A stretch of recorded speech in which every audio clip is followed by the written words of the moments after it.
Little boxes on the hillside, little boxes made of ticky-tack. Little boxes on the hillside, little boxes all the same. There's a green one and a pink one and a blue one and a yellow one. They're all made out of ticky-tacky. They all look just the same. And the people in the houses all went to the university, where they were put in boxes and they came out all the same. And there's doctors and there's lawyers and business executives, and they're all made out of ticky-tacky.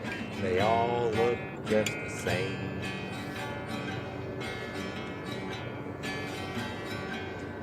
And they all play on the golf course and drink their martinis dry. They all have pretty children.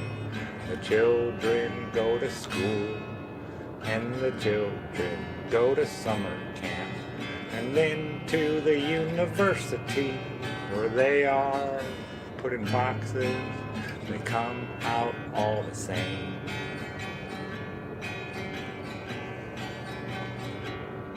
And the boys go into business and marry and raise a family in boxes made of ticky-tacky. They all look just the same.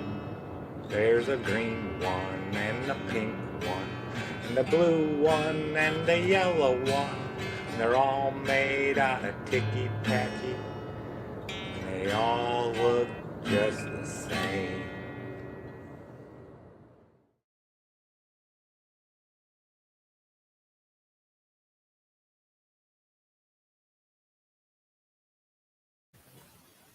Hello and welcome, everybody. This is Talking Electricity with LCKing.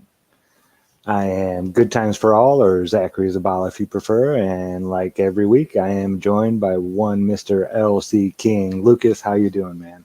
Yeah, I'm good, mate. How are you? Hey, not too bad. It was a good week. Had some crazy stuff going on with, politics and all that nonsense, but smelted my first coin, did some shooting. So yeah, it was did some painting, got some painting done around the house. So yeah. Oh, nice. Productive. Very How's busy. the garden? Garden doing all right? Yeah, garden's going all right.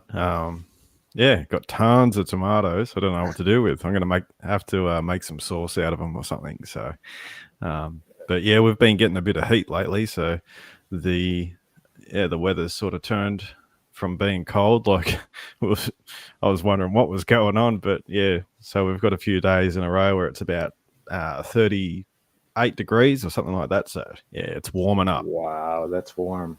Mm-hmm. Yeah. Yeah, so I'm staying out of that. Yeah, just do a few things in the morning and then sort of come in and hide away. And yeah. Mm-hmm. Yep. Yeah. As a fellow gardener, I do everything in the morning. Yeah, it's really good to try and get up real early, sort of see the sunrise and get stuff done, and then have the old siesta. Mm-hmm. And then try again in the, the afternoon and evening, where you can sort of get a bit more done. Sun starts going down, and last couple hours. Yeah, working in the middle of the day, I never understood why people did that. Outside like that. Yeah, it just drains you. So I try and in the evening it's nice too, especially if you've, in the summertime you got more light. So, it's definitely nicer working out in the garden and seeing things cool off. So we have a pretty cool show. We're going to talk about just what makes up a battery, how the whole concept of a battery works, and the two different types of batteries. Mm-hmm. And it's really interesting. This just really locked a lot of things into place for me once you started showing me stuff about the thermogalvanic, and we'll get into that, the difference between galvanic and thermogalvanic. Yep. But yeah, it really just turned a bunch of knobs that, you know, in the right, and lined them all up. Because there were certain things I was like, well, how is this happening? And how is this happening? And yeah, this, man. Yeah, It's especially when beautiful. it really is. The circuit is, yeah, really beautiful, definitely. And the two, when you overlay them, that's really interesting as well, those two concepts. So we'll get into that a bit later. Yep, but first off, we're going to play a video of one of my favorite teachers, Mr. Walter Lewin, former, or I should say Dr. Walter Lewin, former MIT physics professor of 4 decades. And he's one of my favorite teachers. All of his MIT course of 2011, I believe, his whole physics course is free on YouTube. You can go and watch him as many times as you like. I love him the most out of all the different teachers that I watch. There's a few others that do it, but they show demonstrations. They don't just go up there and write a bunch of equations on the chalkboard and tell the student what's happening. They show them with practical demonstrations right in front of their eyes. And that's, to me, seeing it with your eyes is worth, you know, a whole book. Really. Yeah, yeah. Oh, exactly. And you know, seeing the practical demonstrations or being involved in them, yeah, sort of sets it in stone for you. So, yeah, it's brilliant. So this is Dr. Walter Lewin talking to his students for the first time about electricity and magnetism in his 802 Electricity and Magnetism course at MIT. Electricity and magnetism is all around us. We have electric lights, electric clocks, we have microphones, calculators, television, VCRs, radio, computers. Light itself is an electromagnetic phenomenon, as radio waves are. The colors of the rainbow in the blue sky are there because of electricity, and I will teach you about that in this course. Cars, planes, trains can only run because of electricity. Horses need electricity because muscle contractions require electricity. Your nerve system is driven by electricity. Atoms, molecules, all chemical reactions exist because of electricity. You could not see without electricity. Your heart would not beat without electricity. And you could not even think without electricity, though I realize that even with electricity, some of you may have a problem with that.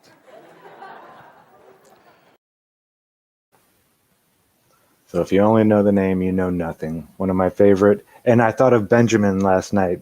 We had Benjamin Balderson and Lucas join us on IRM last night. And he was talking about, you know, I didn't know any of the names of any of this stuff. I was just doing it. And that's exactly what Walter Lewin was talking about. You know, if you only know the names, then you know nothing. Benjamin knew so much about alchemy before he ever even learned the alchemical terms. Yeah, definitely. And learning those processes and just like paying a close attention to what's happening, and sort of, yeah, working out how how things work that way. So, yeah, and you can gain so much by just observation, really. Mm-hmm. Yeah, I mean, that's how they started, you know. That's how it all started. Yeah, well, that's it. With just That's observation. Yeah, same with the garden, you know. Yeah, you never know yeah, till you try. Yeah. Yeah, and then and watching how the plants are growing and seeing what's happening and learning from, you know, the season you're in, or, you know, being close to nature in that way is, you know, it's invaluable, really. It's a whole different knowledge spectrum that we don't really get in schools. So it's been interesting, definitely, for me to learn that sort of process as well. Well, I've been thinking a lot about the pipes that we use to run electricity through in a lot of these bigger buildings, the copper wires. I mean, you have the copper and all of these pipes, a lot of them, the steel is made with zinc in it. Oh. And there's just so many things that have been running through my brain this week, man. You've really broken my brain this week. Oh, Not too much, I hope. No, it's been good. I've been having some sleepless nights, you know. I'll be sitting there laying there just about to fall asleep, and then something else I'll think of, and it's like, no way. And then I go on for like an hour thinking about it. Yeah, it's good. I love that when you sort of get excited about a topic and you know, sort of working your way through it and enjoying the process. It's Yeah, it's childlike. It's that childlike wonder that, you know, yeah, I do seeing the something same for the thing. first time. I do the same thing with music. It's like playtime.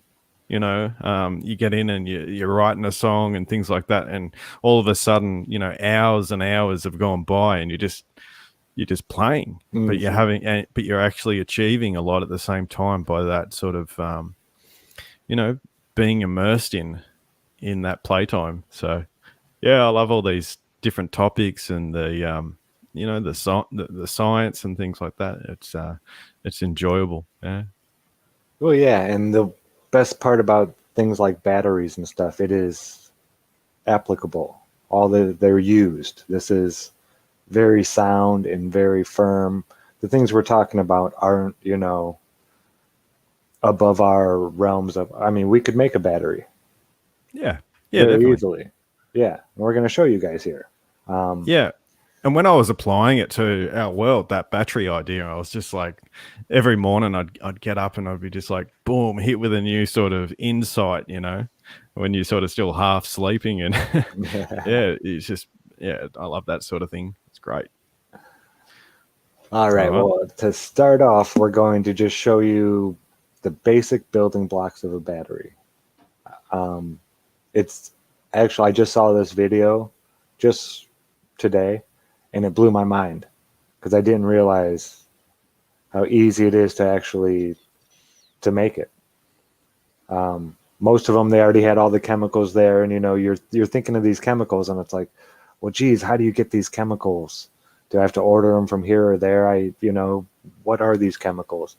And this video, he just takes some salts, and you'll see. This is pretty neat. Now, all the videos are in the description below if you want to watch them at your leisure. I kind of skipped the beginning here, and we're just going to start with, he talks kind of slow. So, but Pueblos Valesios. And he calls it Building- a Danielle cell, but I haven't heard that term before. But there are you know, it's basically a galvanic cell. I call it a galvanic cell, but it's also known as a voltaic cell. Mm-hmm. I think he gets into the history of it right here. It might be why he calls it this. Let's see. Yeah. For the science. Daniel cell was built for the first time in 1836 by the English scientist and chemist John Frederick Daniel, and is able to produce about 1 volt in power per cell. Let's get started.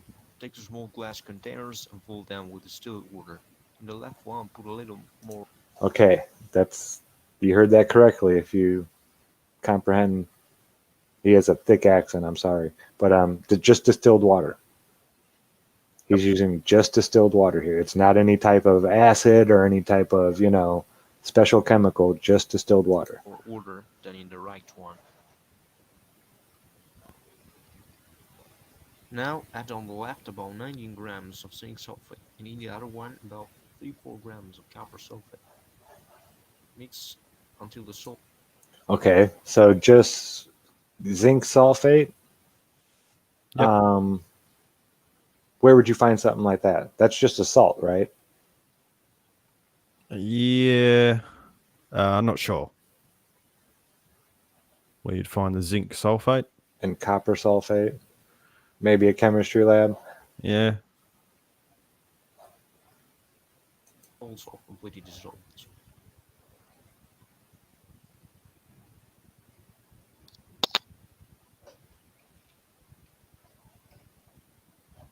That's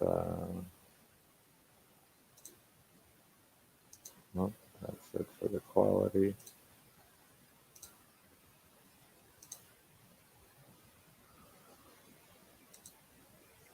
So you just let him dissolve. Okay, there's the copper plate and a zinc plate. Yep. So Correct. 2 different types of metals. Yep. First leading foil, and on the right a copper one. Connect the 2 beakers with a salt bridge made of paper, soak in a solution of water and table salt. The Yep. ion will pass from one solution to another. The solutions will mix it all.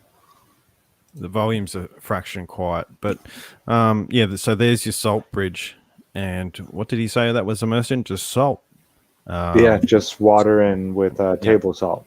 Yep, that's right. So yeah, Yeah, I'll go back right here real quick and I'll say it. Of water and table salt. The ions will pass from one solution to another. The solutions will mix it all. Now connect your multimeter. A source of about 1 volt is produced. there you go. Link them up, and that's your circuit. It's that simple. Mm-hmm. Now, when do you think they figured this kind of stuff out?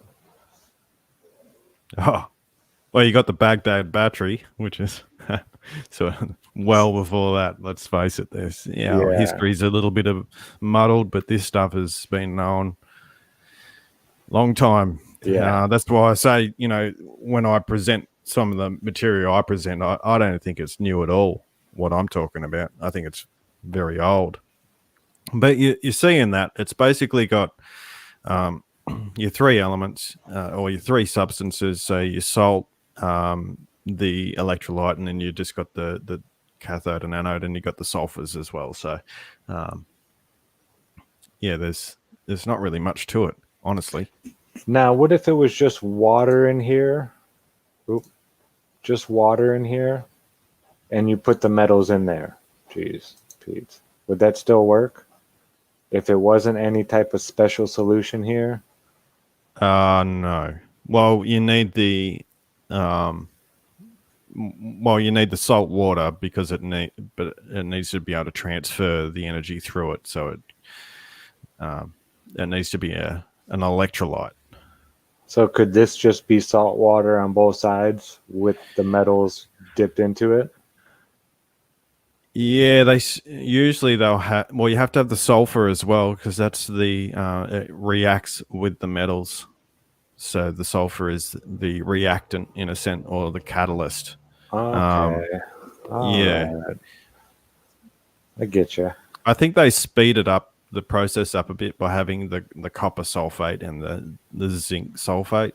So it's already sort of half dissolved in a sense, but I think it would still work if you just and see where he's got the sodium chloride as the salt bridge. A lot of times they'll show that's potassium nitrate, and that's mainly what I use when I show things is that salt bridge as being potassium nitrate and the electrolyte as sodium chloride. So your salt. Okay.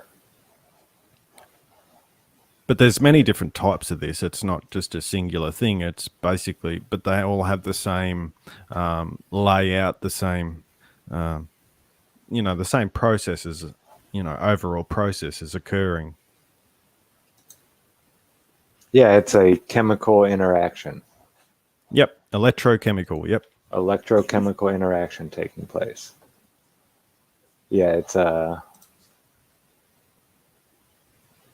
it's amazing. Gosh, I got to stop because I'm starting to think about all the stuff I've been thinking about.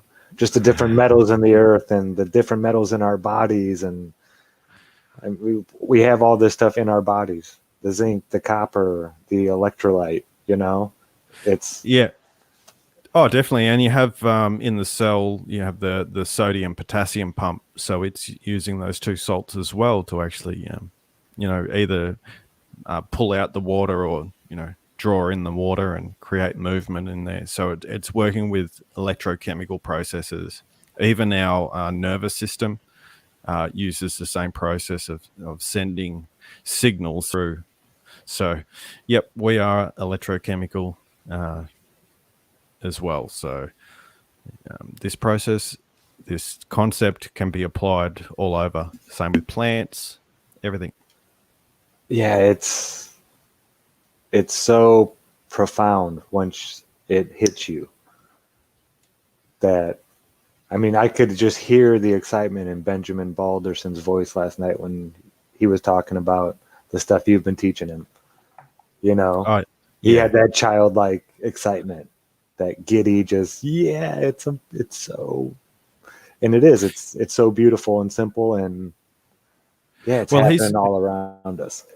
he's coming from the viewpoint of an alchemist and looking at these processes and, you know, having an understanding of alchemy, and essentially the same sort of substances that are in that galvanic cell, your sulfur and the salts, and then they have this designation for mercury, which is sort of this midway point between the two. But that's a lot of alchemy is based and seems to have a direct link to this, the galvanic cell or the electrochemical side of our world. So and I was making heaps of those correlations as well, and actually found it through, you know, I've talked about it before, but I've found it through the zodiac, and then I was also looking at alchemy, and they had, you know, basically these designations for metals and different elements that go alongside them and Oh things yeah, like that. And I'm like, plants, metals, everything. It's yep. And I was just like, whoa, this is, this is full chemistry here. This is the different types of batteries, you know. So it's just fascinating, bringing the two worlds together in a sense. You know, this, you know, where science has sort of gone off and separated itself into multiple separate fields, but this sort of brings it back to, you know, one. the same things. Yeah. And even with gardening, you know, you have your nitrates and your salts, your different sort of salts. You know, if you want to get a bit more out of your tomatoes, you add a bit of Epsom salts, and you know that helps with the you know, producing good tomatoes and things like that. So there's just so many connections to be made, and you know, it can be a little bit overwhelming, but And all this stuff is in nature as well too. Sorry. Oh, yeah, and this is why we're trying to explain the basic fundamentals of the battery, so people have an idea of, okay, that's your basic format, and then start, you know, making correlations after that. Yeah.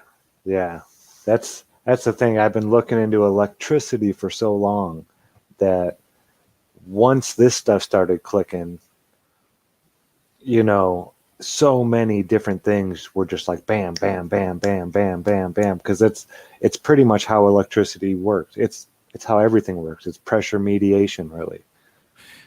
Yeah, and the battery is our, you know, the foundation of what we can look at to say, well, that creates electricity. So, and we know that, you know, electricity is, like we've talked about, the atmospheric electricity and all these other different things, and, you know, lightning and all that sort of stuff. So we can see that there's the manifestation of electricity, but now we're applying how electricity is actually being created and applying that format to our world. And I just find it very interesting. Did you happen to watch the IRM show we did with ISO 1220, Dom, the magnetic water gardener? Yeah, I did watch a bit of that. Yep. I was in and out of it. Yeah. Have you thought about trying that at all? Did you see any of the pictures he shared with us? Yeah, I did. No, I haven't. I've researched it a little bit. There are sort of like things you can put onto pipes, and and that definitely does something to the salts as well. So for salt removal, for like bore water or something like that. But it's definitely something I should look at more when I have time. Yeah, I think so. Yeah, Too much. just with your line of work and everything. Oh yeah, definitely. You could have the year of the tomato. It must be the year of the tomato. I don't know. I haven't been talking to too many gardeners yet, especially from out there in, you know, the outer edge. The outer lands. Yeah. But yeah, if you're having the year of the tomato, I mean, I think they're all on cycles just like everything else. So yeah, I don't know. Tomatoes I think are going gangbusters. Maybe there's, you know, it's the year of the tomato. I'm not sure. Yeah, well, that definitely seems like some years I'll talk to other people, like when I go to like markets or something like that, and I'll talk to, and I'll be like, man, my tomatoes are not even ripening. Like, I think it was last year or something. They just were green and like full size green and just sitting on the plant for ages, and they wouldn't turn red. I'm like, what's going on here? And I was talking to other people, and they're all saying the same thing. It's like, yeah, my tomatoes won't ripen. So, but this year I sort of hit the nail on the head, got them in at the right time, and so yeah, Yeah, that's key. there's definitely an art to timing things. Like, you don't want to put it too early or too late, so you're getting the crop just at the right time and as fast as you can, basically. Yeah, Just Jack goes by the Hebrew calendar. Oh yeah. And he says, it's like it never fails. Your harvest will be when it's supposed to be. All that kind of stuff and it'll work out just right. The plants will be in tune with it instead of having, green tomatoes on the vine forever. Yeah. They'll be more in tune with what they're supposed to be doing. Yeah, that's another thing I've been fascinated with is calendars, because ours doesn't make much sense. It's like, every year the dates and days don't line up and things are all sort of skew-if in a sense. And so I've had a fascination with this this a 360 day plus 5 intercalculary day calendar. And so yeah, I think the older cultures where they had their calendars lined up to the sky had them really dialed in much better than what we have now, for sure. Yeah, it's like we have an artificial calendar now. What's the word? Yeah. Materialistic calendar. And the other nothing to do with nature. Yeah, definitely. And the other thing, there's a whole bunch of mythology that goes with like timing of, when they have a certain celebration and what it's for and things like that. And because our calendar's out, those mythologies don't line up with the time of year. So there's a lot of knowledge from the past that we may be missing or not understanding in the right context, just because of that we're shifted out of time. Does that make sense? Mm-hmm. Absolutely. Yeah. And it's not hard to get back in that rhythm either, because it's it's so cyclical. You kind of just listen to nature. Nature will tell you when it's time to harvest. You don't harvest before the crop's ready. And then it tells you, well, according to the Hebrew calendar, you take a week off and then you go back to work and you start getting your fields ready. And then you do that. And in the fall, it won't be 100 degrees when you're out there harvesting. It'll be when it's supposed to be. The weather will act accordingly. Oh, there's when you don't fight nature, there's an efficiency to be gained. And like we were talking about earlier, you don't work in the heat, or you set things up for time periods and things like that. So when you start working with it, rather than trying to force, I want this to grow now or whatever it is, things just happen by themselves. And nature always produces an abundance, and that's unlike our society as it is now, which is sort of separated from natural cycles and all this. It's not producing abundance, it's taking more than it gives back. So when we move back to that natural cycle, be in step with it, you naturally produce over what you need. Absolutely. Yeah. I think it's going to happen. It's got to. It really, But oh yeah, let's get back into these batteries, because this next video that you showed me, this really blew my mind. That you could, I don't know, it just never clicked with me for some reason. The idea of 200 cell construction. Yeah, I think this is it.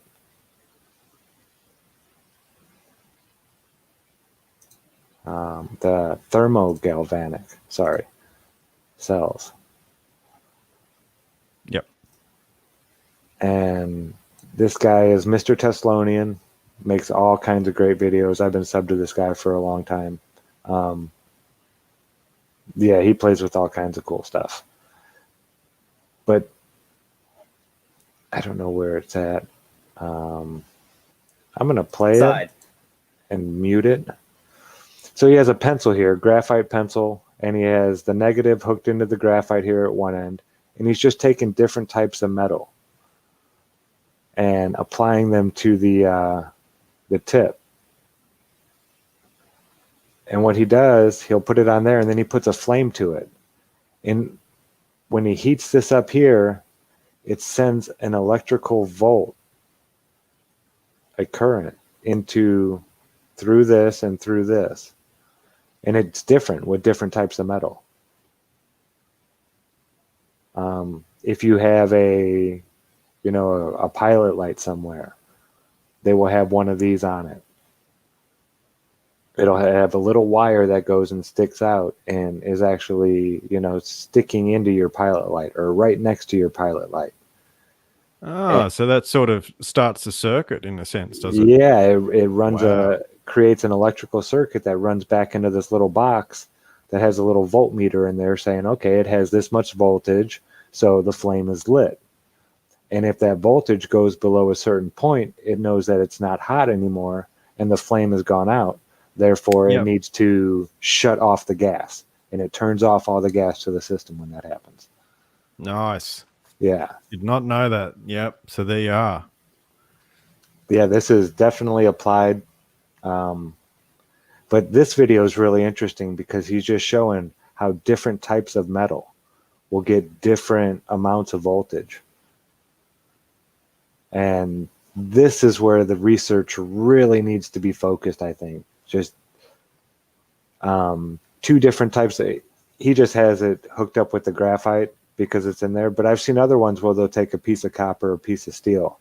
So that's Mr. Teslonian.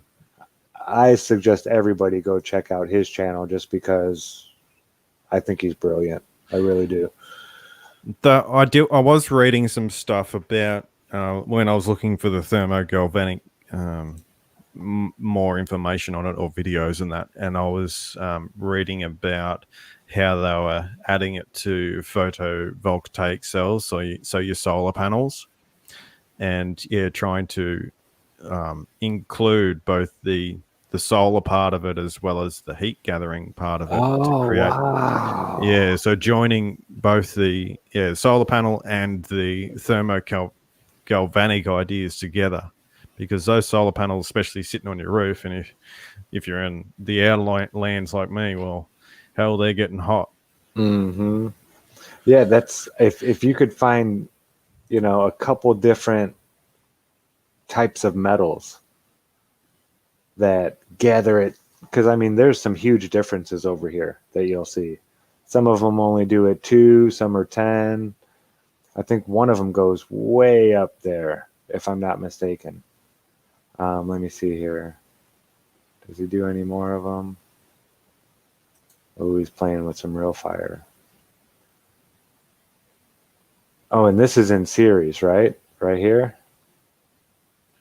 Yeah, so Scott Level Realm, he says, is it the conductivity of the metals? And that's what I was actually going to say. It could be to do with the different types and how conductive they are. So, yeah, good I'm not question. really sure. Yeah, great question. I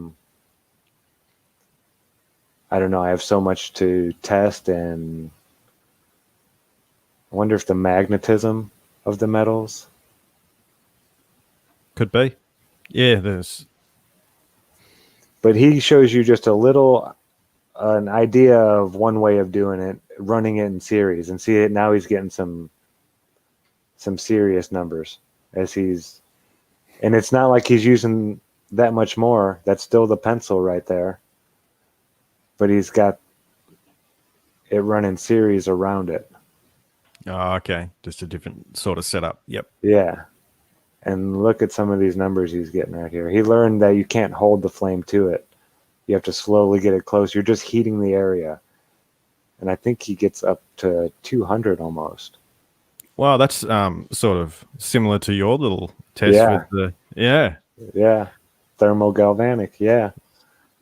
That's, yeah, it applies to everything, everywhere. It's so beautiful. Thank you, Lucas.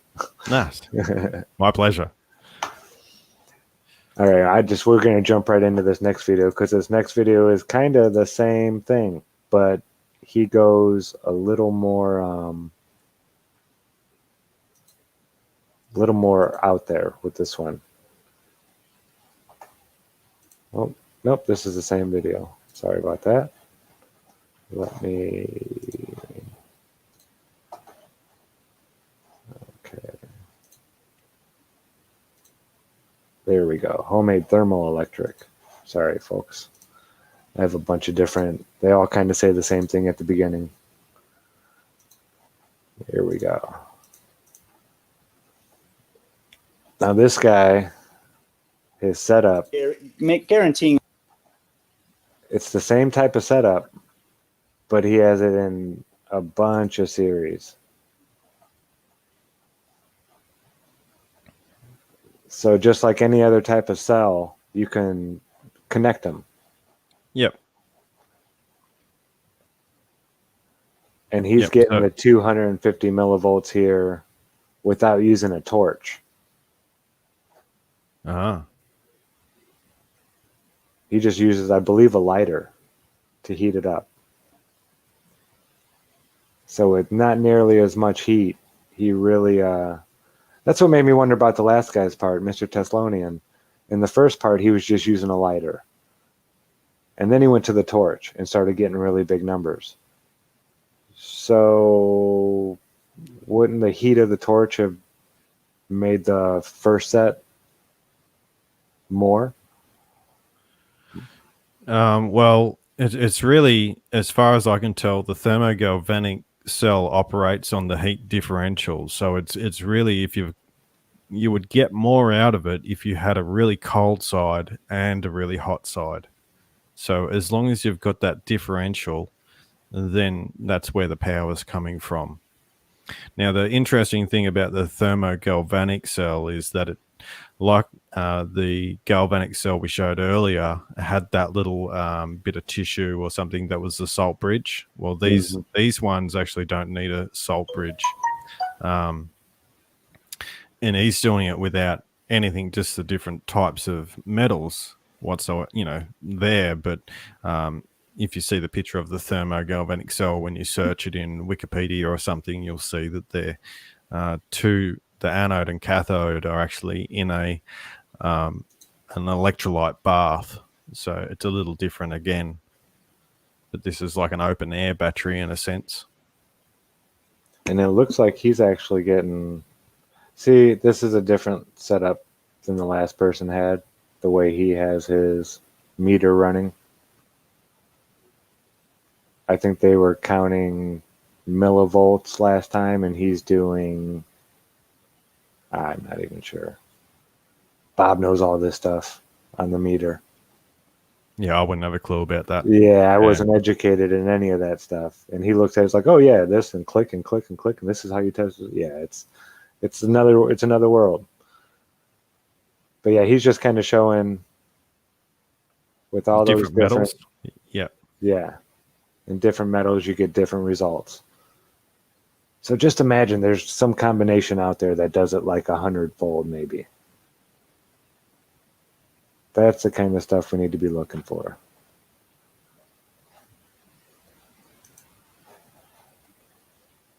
Alrighty.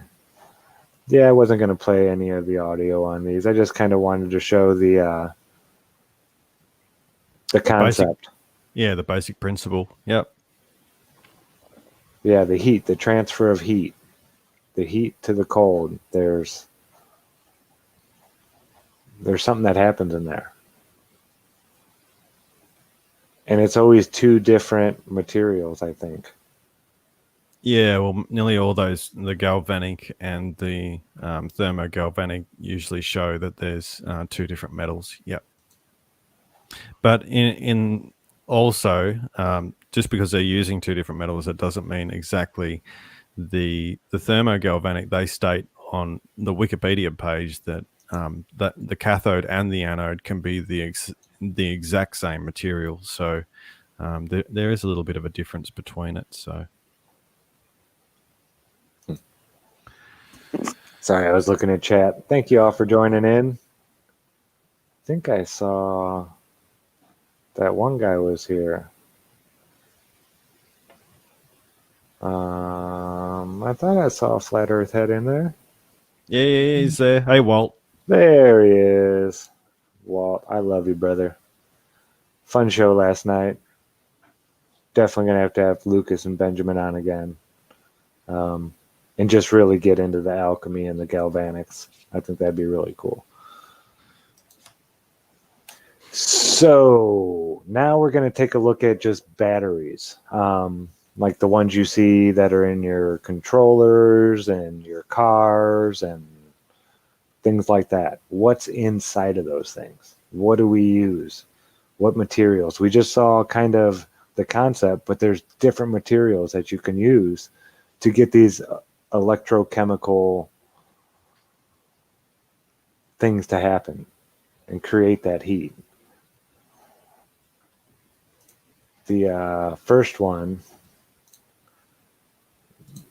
I had no idea when I was looking into a lot of this stuff. Like the alkaline, or wait, no, this is, I'm not sure which one this is.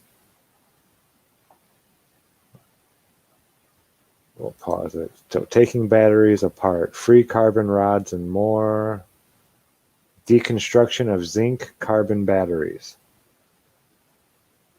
dialed in do it yourself. Never really saw the channel before. I just picked this one because it was a battery one. Here we go. I'm gonna let it play. We'll see. For some other projects. But in the way of that are these little plastic seals that have a bunch of gunky stuff on them. So you want to be prepared because your mess begins now. At this point, you can actually get to all the parts you want without destroying anything else, but I'm going to go ahead and finish pulling this shell all the way down so I can show you the inside parts intact. Because believe it or not, what you have now is actually a paper layer, which is pretty much a cylinder of paper that's containing a moist chemical mass. This stuff actually facilitates a chemical reaction, which is why the battery is able to produce power. I'm just going to push down on the paste and force out this carbon. Have you ever seen that before? Yeah, I have pulled a few batteries apart. Yeah. So I think that paper layer is acting as the like a salt bridge. And the outside is okay. Yeah. So this gunk stuff right here. Now, is it interacting with the carbon rod here? Mm-hmm. I think so. I don't know what that stuff is though. I know. I'm going to see if he says it here. Let's listen. Battery is able to produce power. I'm just going to push down on the paste and force out this carbon rod, which actually is what serves as the battery's cathode. Let's step back for just a moment and take a look at what's going on the inside of one of these batteries. As you've seen, the very core is a solid carbon rod. This is surrounded by a combination of manganese dioxide and carbon powder, forming a paste that's held in place by that paper layer that we mentioned before. Now, did he say it there? Is that the paste, the goop? Yep. Yeah, that's that stuff there. Yep. Manganese dioxide and carbon powder. Yep. So yeah, that internal rod is the cathode, and then it's surrounded. Yep. Okay. So there's an interaction taking place between these two? Mm-hmm.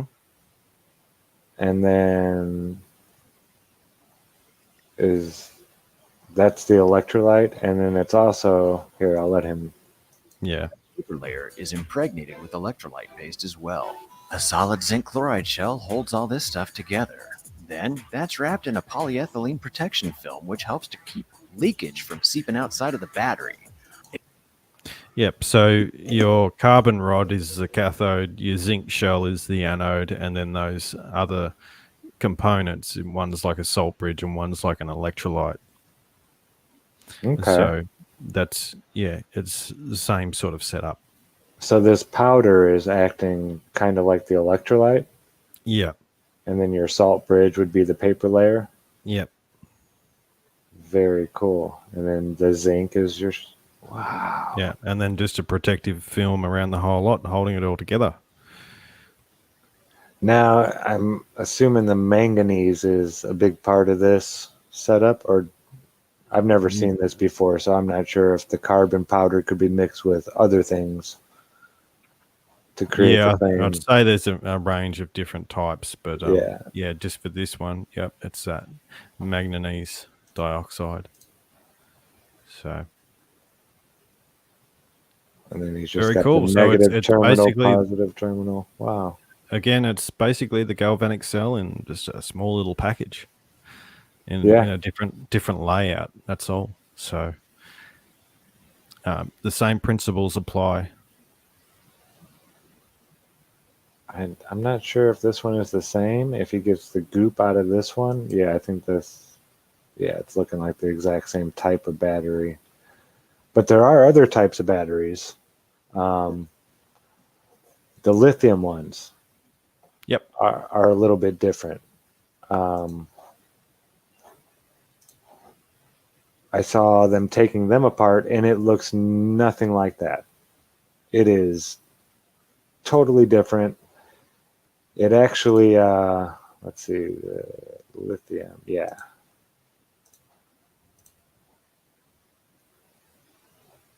So I have it here. I think I have it at a spot. This is, I love the name, Pyrochem Miner. This was just done last year and a half ago or so, back in July. Pyrochem Miner, never checked out anything else on the channel, but he does play with cool stuff. Taking anybody who takes apart the batteries, that's cool.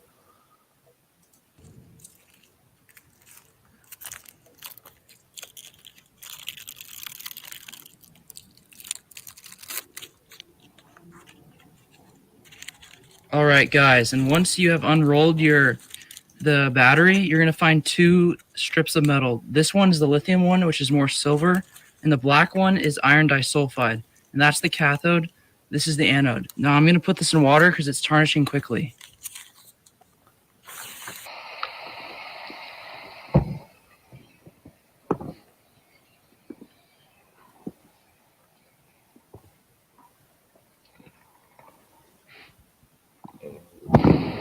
Wow.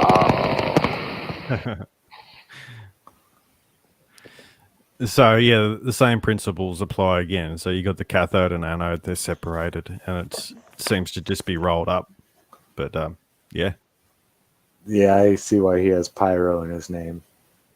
Yeah, this is me at a young age right here, folks.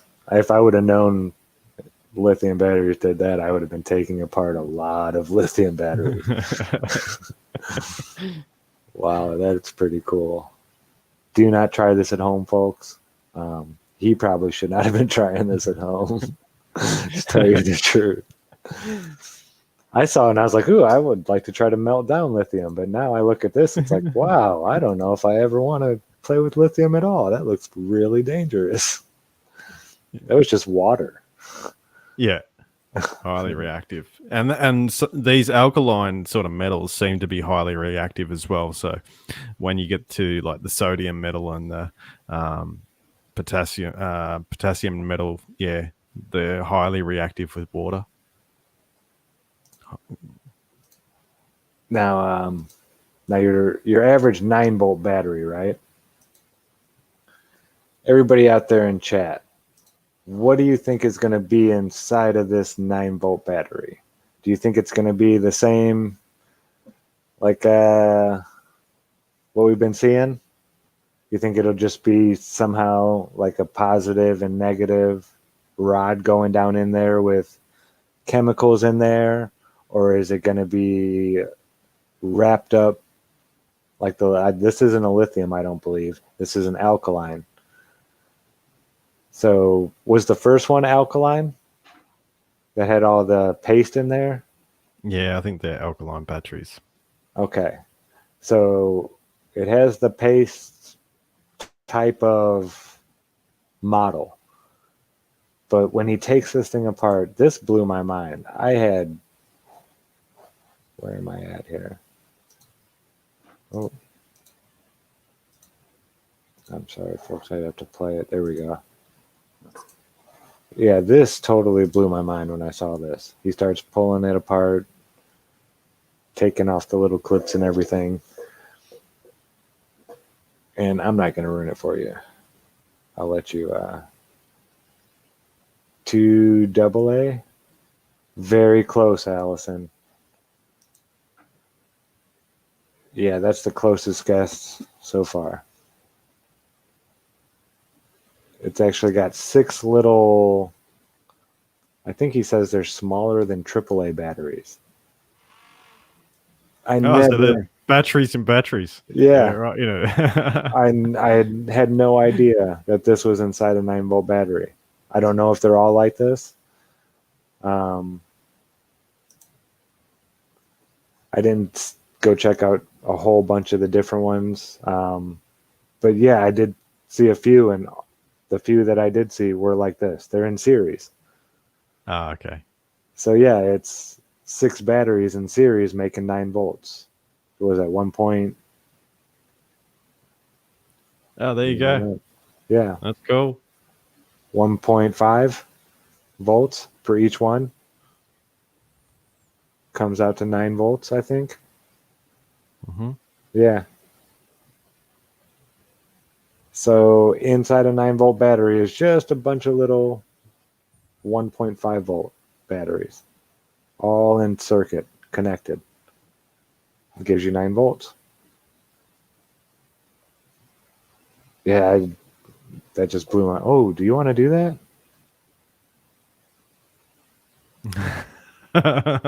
Wouldn't that start getting hot and that like connects the circuit?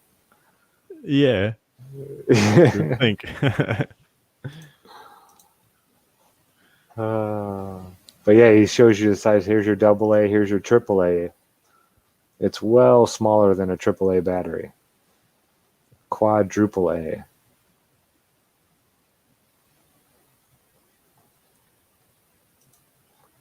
So yeah, that was nerdy asthma sailing. Sorry if I totally just Butchered the name. yeah, really butchered the name. But yeah, thank you. That was really cool, man. Like again, all the links will be in chat if you want to go check out those videos yourself. And then, the last one you've got is the battery of a car battery, isn't it? Yeah. Yeah, Sweet. What's inside the car battery? Yeah, it's this one I did not know. I kind of knew, but I didn't know that this is what it looked like. Yeah, so this one's the most like the galvanic cell setup, isn't it? Yeah. Yeah. Yeah. It'll probably just be take it over to a container, turn it over, and safely get the acid out of there without having to crack anything. And because we're working with sulfuric acid, the kind of container we want to be using is glass. Here we go. Ooh, it splashes. I hope they have. There's got to be a better way to do this, folks. Don't try this at home the way they're doing this. Yeah. Just tip it in. Yeah. Yeah, just tip it. Just go for it. Just sulfuric acid, no big deal. A good replacement battery for me, or I won't be driving anywhere anytime soon. Yeah. If you feel your skin start itching, it's a good time to slap some baking soda solution on it. Mm-hmm. If it gets on your clothes, it'll bleach the color out of them. I think that's good enough for now. If I'm not mistaken, this is about 70% water, and there's a really easy way to concentrate the acid, and that's simply by boiling the water off. But you got to make sure you're using the right kind of container when you do that, or it'll explode. So we don't know if this is plastic welded. just do a bit of tie dyeing with it afterwards. Or it'll explode. It doesn't tell you the container or anything like that. It just tells you it'll explode. some tools and try and pry it up gently to see if we can just gently remove that container. If not, we'll bring out the big guns. I feel like this could work. You got to be careful when you're pulling this up because if it snaps, it could spit acid back in your face. So probably a good time to put your safety glasses on. Okay, the good time to put the safety goggles, I don't mean to be doing this, I shouldn't do this, but is before you start pouring acid out of it, probably, is the best time to put the safety glasses on. I wouldn't wait till you start. Visor, probably. Yeah, whole face shield. Yeah. Yeah. Yeah. Anyway.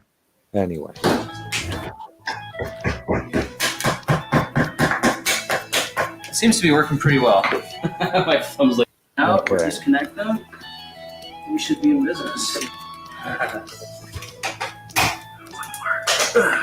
Success! So this is what the inside of a car battery looks like, guys. And you can see.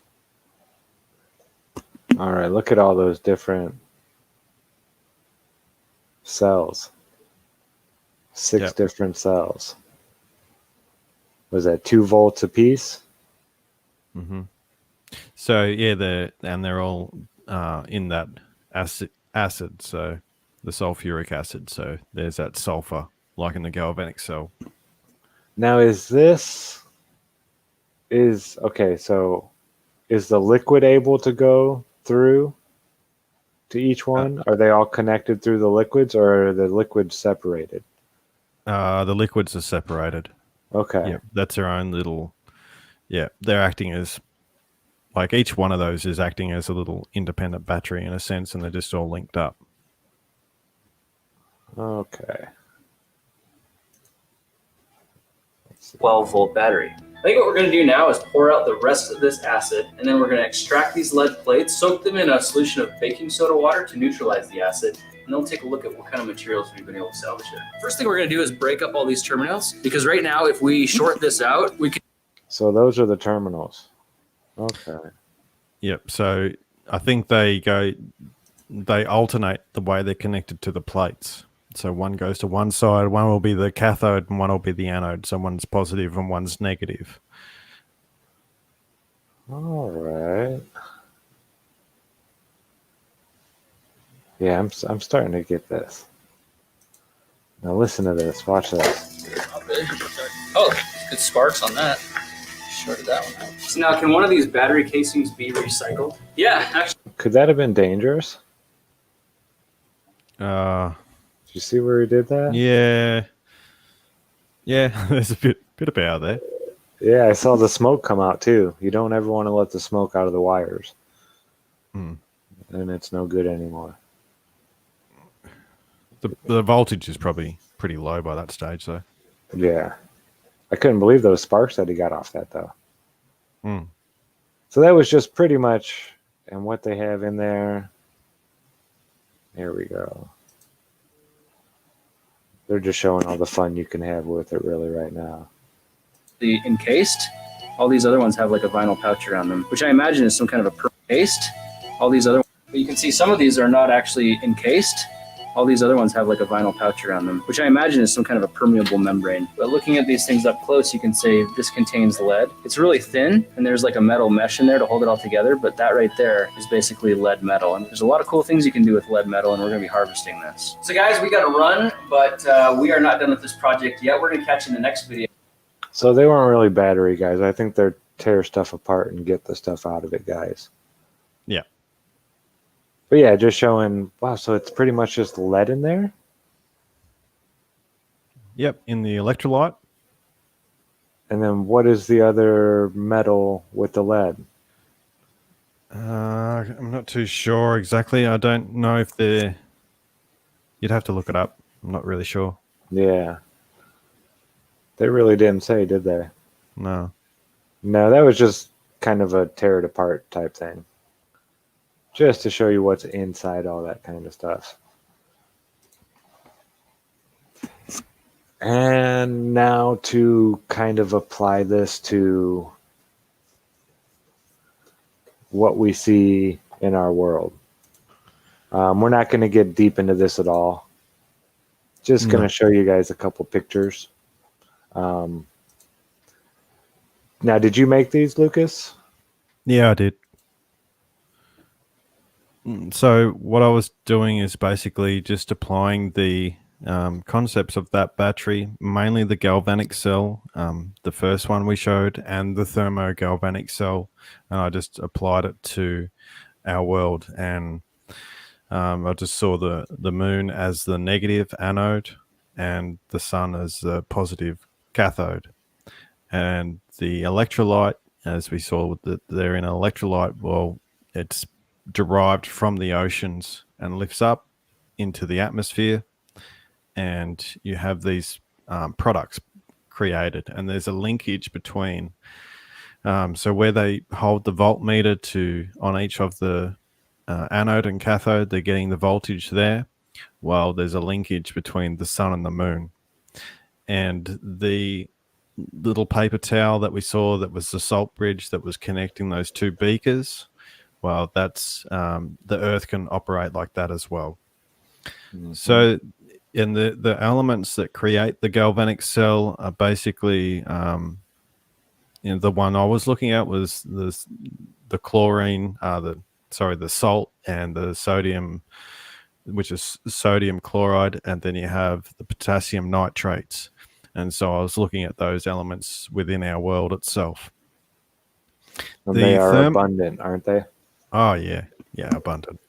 So the thermogalvanic cell, it doesn't need the salt bridge at all, but you can have the electrolyte joining those two. But we have a cold moon, which is endothermic reactions, meaning there's heat-using reactions. And then on the opposite spectrum there, you have the cathode, which is our sun, which is hot. And so you're getting this differential in heat and cold, just like the thermogalvanic battery. And so that's sort of the other way that I was applying it. So you have both the galvanic cell and the thermogalvanic cell overlaid. So hopefully that's making a little bit of sense there. Yeah, the thermogalvanic, I was thinking about it, it applies to like all matter. Your ionic wind is, it's plasma at the tip of it, which is hot, and then it's reaching out into the cold and sending all that heat and is creating that wind and that electricity, that current going through all those gases right there. So this kind of stuff it all clicks together. The electricity and all this stuff that Lucas is talking about, the thermogalvanic, the galvanic, it's all the same thing. And so the sun basically, as it's moving over the waters, is heating up all these different elements and lifting them up into the atmosphere. So your sodiums and the sulfurs really come from volcanoes and things, and that's where the sulfur comes from. And then you have a low pressure in the atmosphere as well. So that actually creates efficiency. And so you have all these different products that create basically an atmospheric electrolyte. So, and that is that linkage, or like an ionic wire, I've described it as, between the sun and the moon. Yeah. So there was a question there. Why is the moonlight? I've sort of said that it could be because of endothermic reactions, mainly to do with the nitrates side of things, or the ammonium side of things. Yeah, it's the negative. It's sucking up all the positive. Now, in a battery, what happens is the negative pole of the battery actually decomposes. It's sending its what they call it electrons, or it's sending parts of itself across to the cathode. And so that the cathode in batteries also is a problem. Why the battery stops is because there's a sulfur buildup. So the sulfurs and the the cathode sort of join in together, and it stops being responsive because everything's coated in this sulfur layer. So the anode's sending, removing parts of itself, and then there's sulfur buildup on the cathode side. What's interesting about this is that, the heat, the sun's heat could be actually, getting rid of that as well. So, but so that's the basis of how I applied it to our world, and so hopefully that's making a little bit more sense when you see these two polarities, the sun and moon as two polarities. Yeah, that clicked it a lot. There would be a thermogalvanic between these two as well, wouldn't there?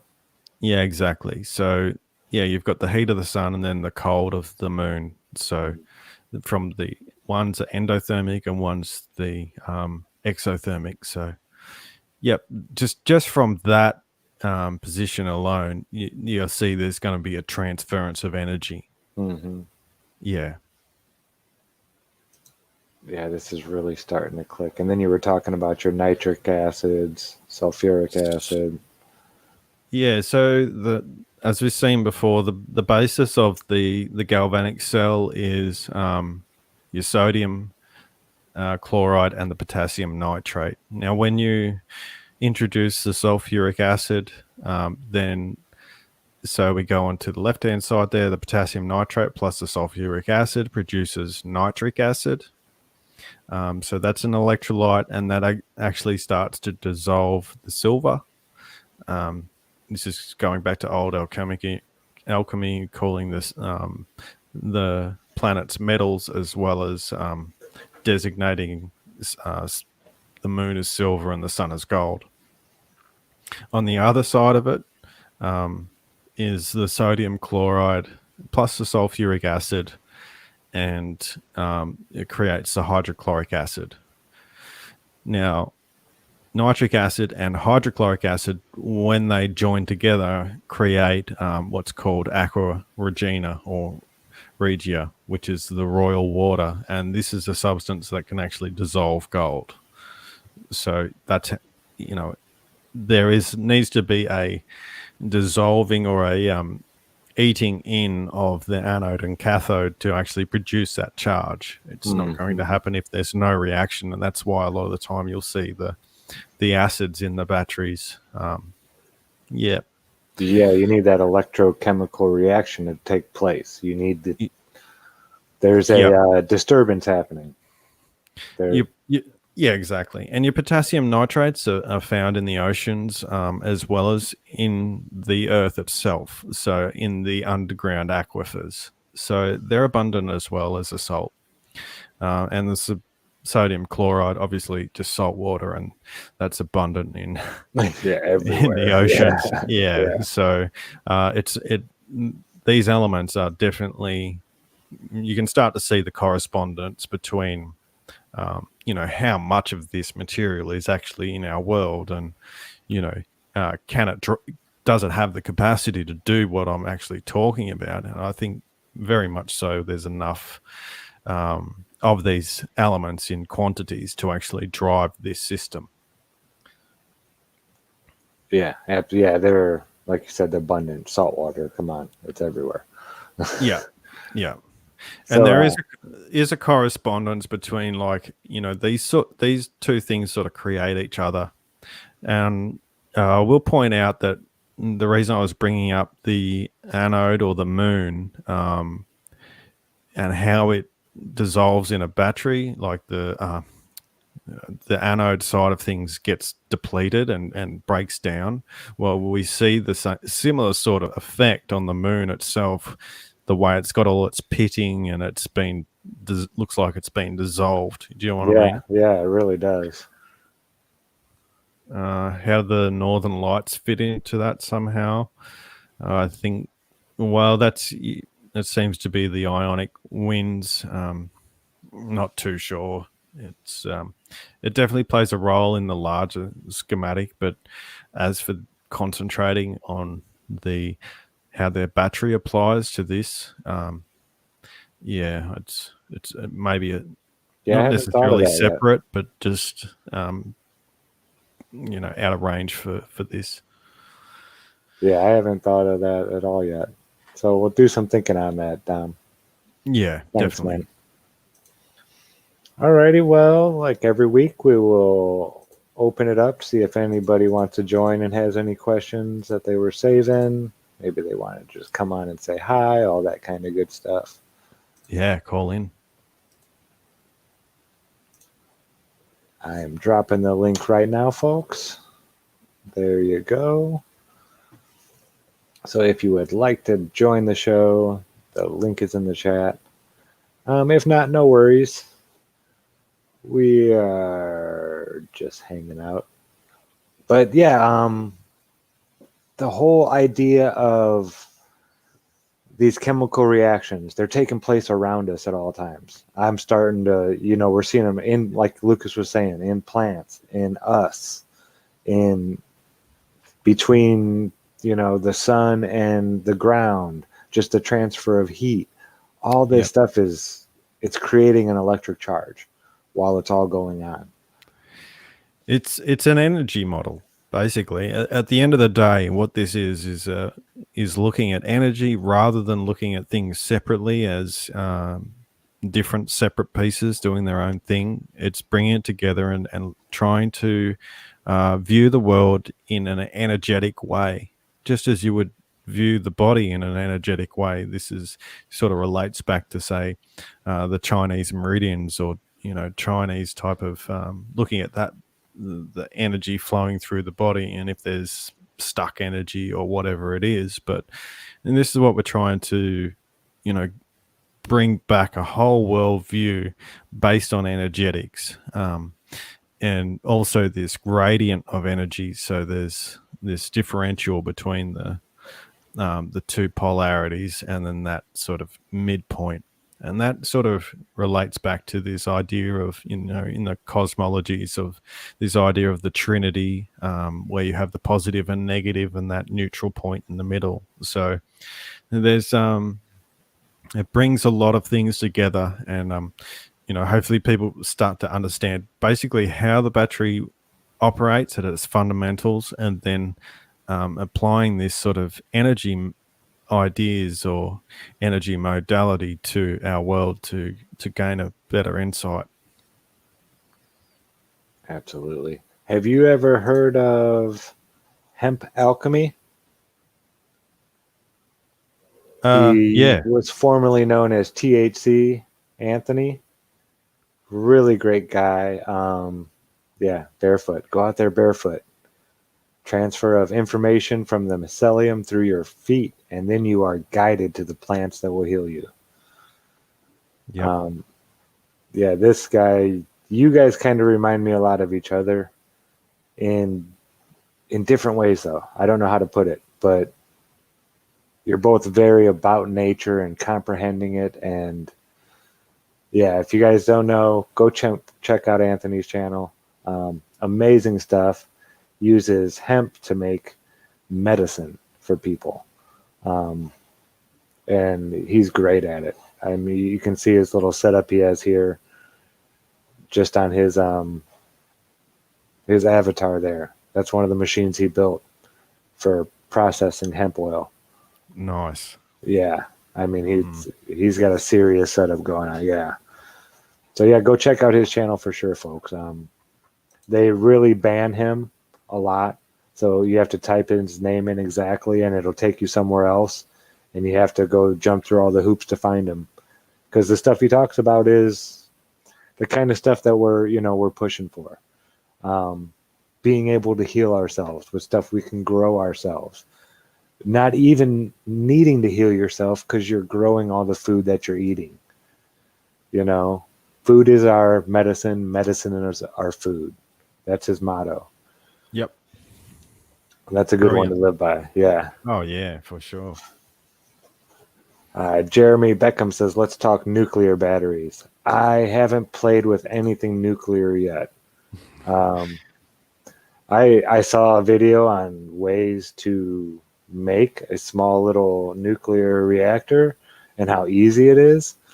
That one young man in, I think it was Ohio or something like that, had his own little shed, and it was so, yeah, it's with stuff that he was taking out of smoke detectors and, yeah, just stuff right. around the house. Yeah. It was a very interesting documentary. Yeah, I don't know about that. Like, I haven't done much research on the nuclear side of thing, but I do know that they use the liquid sodium potassium metals as a coolant. Yeah. Yeah. Anyway. And Dread got a laugh out of that yet. Yeah, that's definitely a yet, Dread. One of these days I might, yeah. But I guess that's it, folks. We're going to wrap it up here. So I am going to play a short little clip for you real quick. I'm going to do this 2 times until Lucas tells me, hey, dude, I'm sick of hearing this shit. Stop playing it. I'm going to do it every show because it's so important to comprehend how much electricity and magnetism control this whole world, really, besides our spirits, wherever they may be, in this place, when we're in these bodies and in this realm, electricity and magnetism is everywhere. It's in everything. It's a part of everything. And nobody says it better than Dr. Walter Lewin, former MIT physics professor of 4 decades. This is him speaking to his students for the very first time about exactly what electricity and magnetism are. Here you go. Electricity and magnetism is all around us. We have electric lights, electric clocks, we have microphones, calculators, televisions, VCRs, radio, computers. Light itself is an electromagnetic phenomenon, as radio waves are. The colors of the rainbow in the blue sky are there because of electricity, and I will teach you about that in this course. Cars, planes, trains can only run because of electricity. Horses need electricity because muscle contractions require electricity. Your nerve system is driven by electricity. Atoms, molecules, all chemical reactions exist because of electricity. You could not see without electricity. Your heart would not beat without electricity. And you could not even think without electricity, though I realize that even with electricity, some of you may have a problem with that.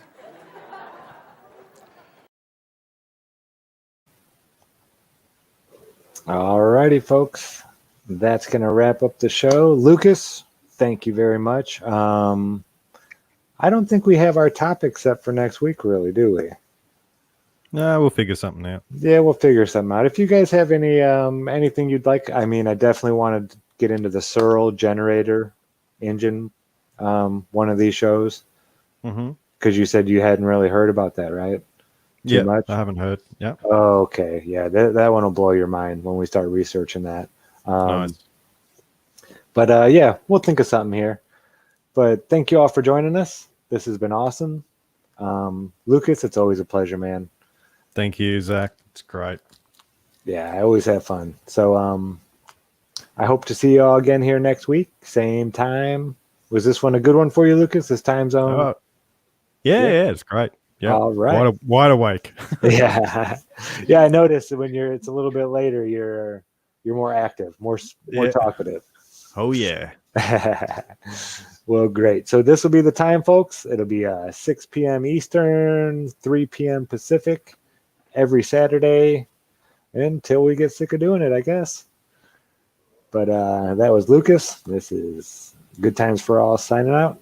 As always, thanks for watching.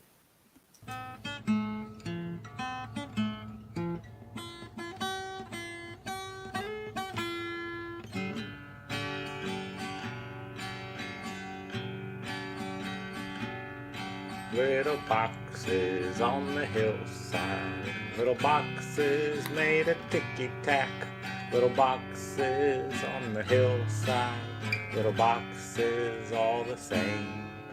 There's a green one and a pink one and a blue one and a yellow one. They're all made out of ticky-tacky. They all look just the same. And the people in the houses all went to the university, where they were put in boxes and they came out all the same. And there's doctors and there's lawyers and business executives, and they're all made out of ticky-tacky. They all look just the same.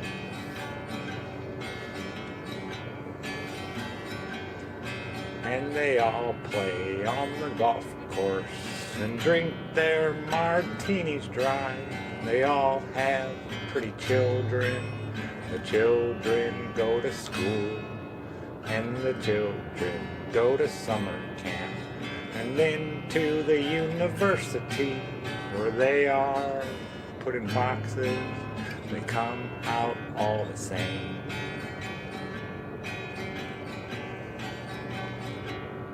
And the boys go into business and marry and raise a family in boxes made of ticky-tacky. They all look just the same. There's a green one and a pink one and a blue one and a yellow one. They're all made out of ticky-tacky. They all look just the same.